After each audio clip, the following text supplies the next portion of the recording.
Good morning everyone, it's me Jenny and I'm going to do another movie review. I'm just having my first cup of tea of the day. Oh, that's hot. And yes, today I'm going to be doing a movie review and it's going to be quite a short one because I haven't really finalised my thoughts on this film, which is Antman. Me and my twin sister went to go see it the day after our birthday.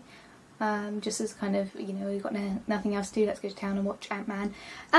And I have very, very mixed feelings about this, because there's a lot of things that I really, really liked about this film, and I can't think of anything specifically that I didn't like, but I can't say I really like this film. And I don't know why. It's one of those ones I think I need more than one viewing, so having only watched it once and not being willing to go to the cinema and pay to watch it again, I'll have to wait for it to come out on DVD, so this is just the first impressions review.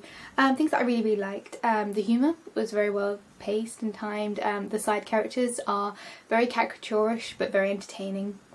I liked how they brought in a lot of the Hank Pym type things in terms of bringing into the Marvel Universe the extra time periods. Like, they've got Captain America as kind of the baseline and the earliest point, and they've got the Avengers as kind of the latest point. And I like that they're like filtering and filling in the gaps and adding to this backstory and building this universe in a very complex way. So the way that they brought in like Hank Pym quite early on, right in the first scene with Peggy Carter and with Howard Stark, really helps. Well, I had a biscuit a minute ago, so I think I just got some crumbs in my throat. Wowzers! I like how they brought that all together and brought those characters together, so it builds a very complex universe.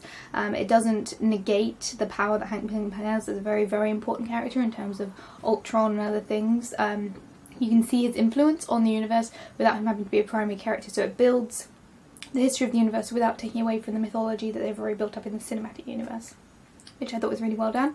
I like the feminist parts of this, particularly the Wasp plotline, the previous Wasp and the future Wasp, and that was very interestingly handled. You know, it's a progression, it's not a promise, which is rather sad, but you know, it's a small promise is better than nothing.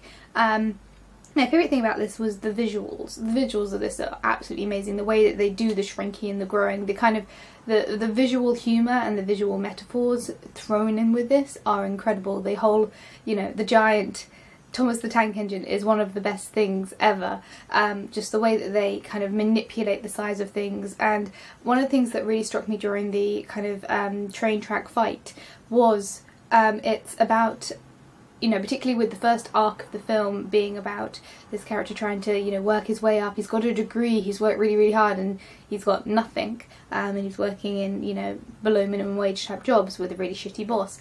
And the thing that really struck me during the train sequence was that is a metaphor for the whole 99 versus the 100. It's the tiny, tiny little battles, the tiny little battles on a daily basis versus the enormous battles that happen with the very few.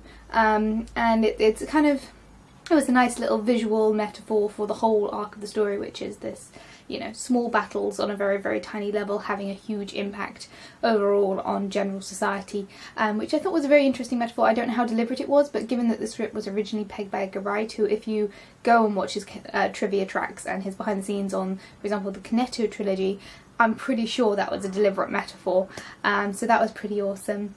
As I said, the visuals were really good. I think the villain was perhaps so significantly on the nose that that's probably maybe my least favourite thing. Like, it works because you're creeped out by having him on the screen. He's kind of creepy in so many different capacities. One of probably my least favourite things in terms of a scene was the scene where he's doing his presentation and he does this thing where it's like how the suit can be really, really used to, like, basically do world domination, and you're like, would that be in a business perspective?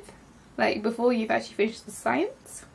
You would do a whole animated presentation about how your suits can basically rule the world, and, you know, in hindsight, spoiler alert, the fact that he's actually presenting to what is mostly Hydra, that makes sense. You know, he is kind of presenting the concept of world domination to Hydra, which makes perfect sense, but at the time, and kind of within the whole, like, ebb and flow of the film, it didn't really sit very well with me.